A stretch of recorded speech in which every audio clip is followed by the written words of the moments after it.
On est aujourd'hui le jeudi 21 mars 2024, on fait un petit tour sur le marché des crypto-monnaies, on va regarder ce qui s'est passé cette semaine, ça fait quelques jours que je vous ai pas fait de vidéo, il s'est passé beaucoup de choses, on a eu une volatilité assez importante cette semaine, on a un Bitcoin qui a chuté, qui est revenu, bon, on a une volatilité quand même très importante. Aujourd'hui, on est aux alentours des 65 000 dollars, donc ça peut paraître peu par rapport aux 73 000 où on a touché la TH, on a dépassé la TH, mais en fait quand on s'en rend compte par rapport à ce qui s'est passé en 2022-2023, 65 000 c'est quand même exceptionnel. Et tout ça, c'est dû avant le halving, tout ça c'est effectué avant le halving et c'est dû essentiellement à l'arrivée des ETF spot sur le Bitcoin par BlackRock et tous les autres. On va parler pas mal des ETF spot sur l'Ether qui potentiellement pourraient être acceptés d'ici quelques mois. Donc tout d'abord, je vous invite à aller me suivre sur Twitter, je vous retweet des informations intéressantes. Après là, on est là pour en discuter aussi. L'évolution de l'IA en 8 ans chez Nvidia. Donc regardez un peu à quel point ça a évolué de manière exponentielle. On dirait vraiment un bull run. Mais est-ce que ça va pouvoir encore évoluer comme ça? Est-ce qu'on atteint un plafond de verre? Est-ce que vraiment les puces, les cartes graphiques, etc., ça va continuer à exploser? Là, on a une conférence de Nvidia qui nous présente des nouvelles puces. Alors, je ne suis pas extrêmement calé sur le sujet, mais en tout cas, c'est exceptionnel. On va pouvoir faire des choses hallucinantes au niveau de l'intelligence artificielle. Ensuite, on a une étude de BFM Crypto qui nous partage qu'un Français sur 8 possède des cryptos en 2024. Donc c'est en légère hausse sur un an, mais c'est surtout très intéressant de savoir qu'un Français sur 8, quand même, c'est beaucoup. Donc parmi votre entourage, il y a forcément quelqu'un qui possède des cryptos, et en plus de vous. Mais très intéressant de savoir ça, c'est bullish pour le futur. Ensuite, on a un fonds qui nous partage que tout simplement le Bitcoin pourrait avoir une target entre 150 000 et 250 000 dollars en 2025. Bon, je ne sais pas trop sur quoi il se base, c'est toujours un peu approximatif ces targets, mais potentiellement, oui, entre 150 000 et 200 000 dollars, moi, c'est quelque chose qui me paraît largement faisable, sachant que là, on est au tout début, BlackRock vient de mettre un pied dans le monde des crypto-monnaies, mais ça peut potentiellement aller vraiment beaucoup plus loin. On a une whale qui a vendu 1000 bitcoins sur BitMEX et ça a fait chuter le cours. Alors, je ne sais pas, c'est vraiment pas normal. Parce que normalement, quand on a des si grosses sommes à vendre en OTC, et là, ça a fait des mèches atteignant 8900 dollars. Donc, bon, c'est un peu inhabituel. Après, le cours, il est très très vite remonté instantanément, mais c'est une news que je voulais vous partager. Ensuite, on a l'ancien PDG de Binance, donc Changpeng Zhao, qu'on appelle CZ.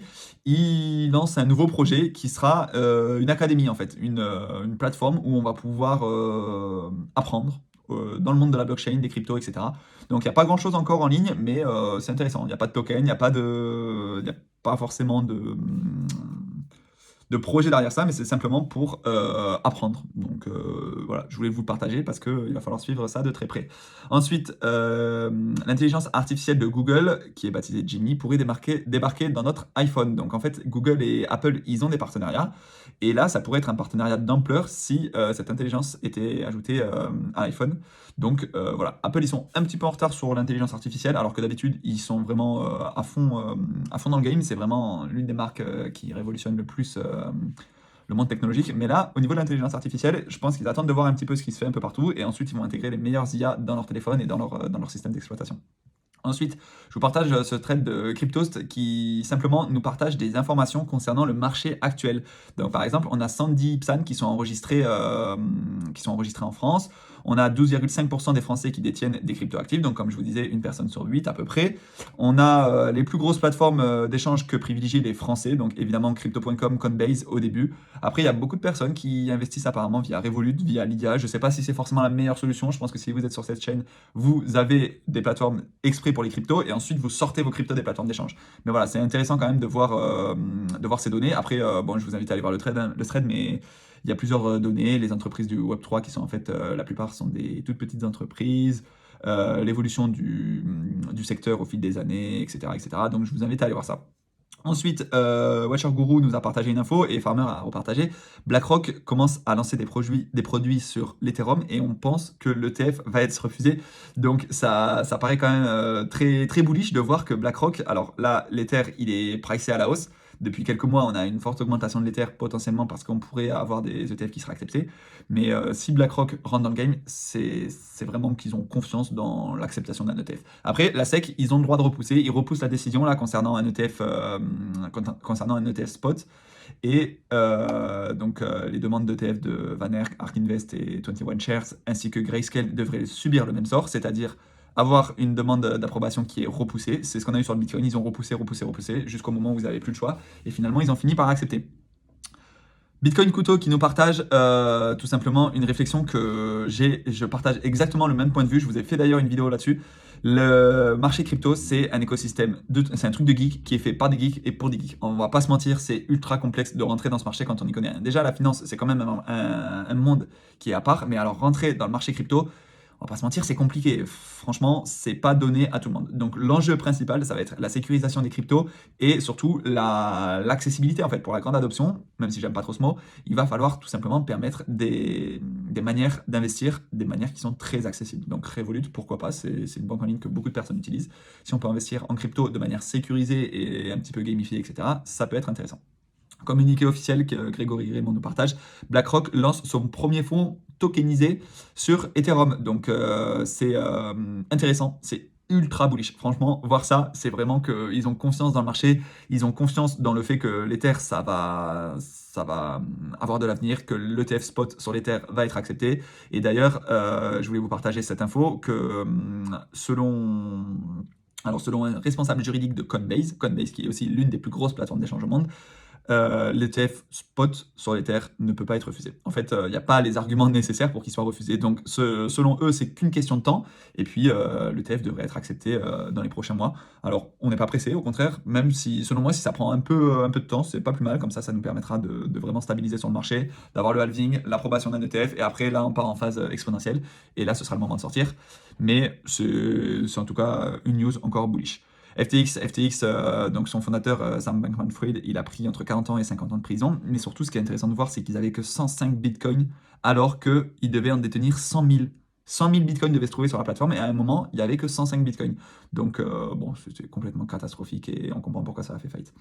Et pourquoi, en fait, ils faisaient n'importe quoi avec l'argent des clients. C'est hallucinant. Ensuite, je vous partage une news concernant l'intelligence artificielle. Selon Bill Gates, des choses incroyables et même parfois effrayantes que nous avons vues jusqu'à présent ne peuvent qu'effleurer la surface de ce qui nous attend. En fait, selon lui, on est vraiment qu'au début d'une révolution au niveau de l'intelligence artificielle et que ça va s'annoncer hallucinant. Donc, côté positif, côté négatif, on en pense ce qu'on en veut, mais il va se passer énormément de choses et Nvidia, c'est un des acteurs de cette croissance de l'écosystème de l'intelligence artificielle. Et il y a beaucoup de cryptos qui sont basés sur l'intelligence artificielle.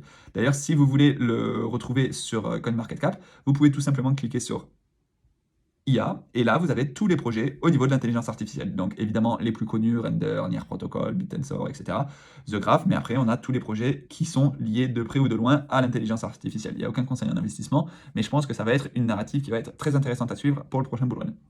Alan qui nous partage que c'est la fin des soldes. Généralement, quand on est dans un marché haussier et qu'on a des corrections, ça arrive très souvent, on appelle ça des soldes. On appelle ça en fait des soldes tout simplement pour pouvoir recharger un peu plus bas.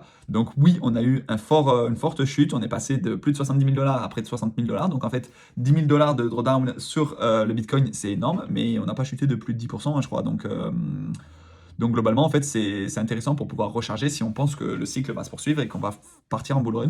Moi, c'est ce que je pense, c'est ma conviction. Après, il n'y a aucun conseil. Si vous pensez que ça y est, c'est fini, on a touché la terre, on redescend, bah alors c'est pas un moment pour réinvestir. Mais je pense qu'on est qu'au début du cycle.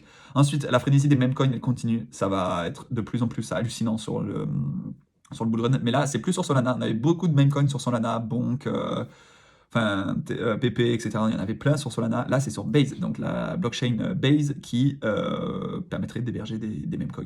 Et là, on a eu des volumes hallucinants. Et on finit avec cette info encore concernant FTX. Comme on le sait, il y a des possibilités où on va pouvoir retrouver quelques fonds qui étaient présents sur la plateforme au prix de l'époque. Donc le Bitcoin à 16 000 $ et non pas le Bitcoin à 69 000 $ comme actuellement. Bon, c'est catastrophique, mais c'est toujours ça de prix. Et là, par contre, on a eu un mail sur certaines adresses des anciens clients d'FTX, et ce serait visiblement un scam. Donc, il faut faire très attention. C'est une adresse mail qui est suspecte, des tournures de phrases qui sont un peu bancales, et tout est simplifié. C'est bon, il faut faire vraiment très attention. Vous allez être confronté à de plus en plus d'arnaques. Donc, il faut vraiment réussir à identifier les choses qui sont des arnaques et des choses qui ne le sont pas. Et voilà, vous allez forcément des fois vous faire avoir. Ça arrive, c'est quand on arrive dans le marché des cryptos, c'est comme ça qu'on apprend. Voilà. Si vous avez des questions, n'hésitez pas. Si vous avez des sujets que vous voulez qu'on aborde, n'hésitez pas. Moi, je vous dis à très bientôt. On va se faire des prochaines vidéos dans quelques jours pour saisir un petit peu les opportunités. Et rejoignez-moi sur tous les réseaux sociaux. Et voilà. Allez, ciao.